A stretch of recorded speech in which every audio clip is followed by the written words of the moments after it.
Bonjour à tous. Aujourd'hui, cette nouvelle vidéo va porter sur le thème d'un autre exercice très connu, à savoir les squats.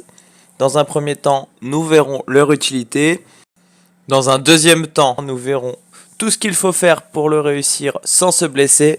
Et enfin, comme d'habitude, je vous montrerai différentes manières de faire l'exercice pour ne pas vous lasser.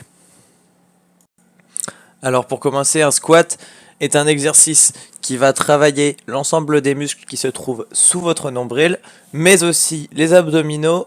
Lorsque vous faites le mouvement, il va falloir les contracter, ainsi que le bas du dos qu'on appelle plus couramment les lombaires. Alors, le premier point de sécurité est le suivant. Il va falloir que vos pieds et vos genoux soient légèrement ouverts vers l'extérieur. Je m'explique. Comme vous pouvez le voir sur la vidéo, mes pieds sont ouverts vers l'intérieur, ce qui va déjà réduire ma possibilité de mouvement et ça va tirer sur les ischio-jambiers, donc le derrière de la cuisse, et ça risque d'entraîner une blessure. Et vous verrez même sur la fin de la vidéo que vous allez être dans une position beaucoup moins confortable qui peut vous entraîner vers la chute. Petite astuce pour vous aider, vous imaginez que vos deux pieds correspondent aux deux aiguilles d'une horloge, le pied gauche l'aiguille des heures, le pied droit l'aiguille des minutes. Il faut reproduire avec ces deux pieds l'heure suivante, 10h10. La deuxième chose importante à respecter est de faire en sorte que la pointe de vos genoux ne dépasse jamais la pointe de vos pieds. Si c'est le cas, comme vous pouvez le voir sur la vidéo, vos genoux vont supporter tout le poids et étant des muscles où il y a souvent des blessures, vous allez les abîmer. Et plutôt que de travailler les muscles que je vous ai dit au début, vous allez abîmer un os.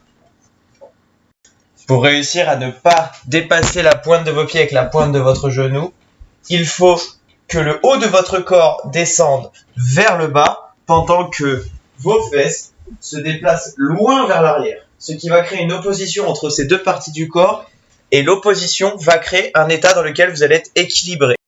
La dernière chose essentielle à ne pas faire est la même que pour les pompes, il s'agit du placement de votre dos. Vous ne devez pas emmener le haut de votre corps vers l'avant, sinon la pointe de vos genoux va dépasser la pointe de vos pieds. Il ne faut pas non plus creuser ce dos pour la même raison que pour les pompes. Pour réussir à garder votre dos droit, je vous conseille de regarder un point fixe qui se trouve devant vous et de ne plus le lâcher du regard. Maintenant que vous avez tout pour réussir et ne pas vous faire mal, je vous montre différentes manières de faire l'exercice des squats. Tout d'abord, vous pouvez le faire en vous concentrant sur une seule jambe uniquement. Il va falloir augmenter l'écart de vos pieds et descendre légèrement vers le côté de la jambe sur laquelle vous voulez travailler plutôt que sur les deux jambes en même temps.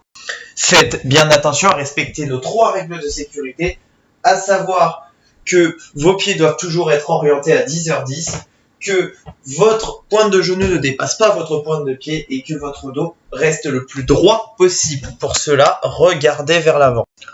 Ensuite, si en général, il faut écarter ses pieds d'une largeur légèrement supérieure à celle des épaules, vous allez pouvoir jouer sur l'écartement des pieds. Plus vous allez écarter vos pieds, et plus vous allez pouvoir travailler les adducteurs.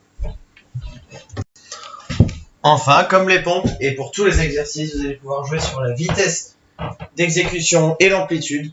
Plus votre mouvement va être lent et grand, plus vous allez travailler la prise de muscle. Plus votre mouvement va être petit et rapide, et plus vous allez travailler l'explosivité. C'est la vitesse d'exécution et le dynamisme que vous mettez lors de votre exercice et lors de votre sport. Pour finir, vous allez pouvoir compliquer votre mouvement en fonction de l'endroit jusqu'auquel vous allez descendre. Le meilleur endroit étant de finir en angle droit comme sur la photo. J'espère que cette vidéo vous a aidé et on se retrouve dans la prochaine vidéo sur les abdominaux. Au revoir.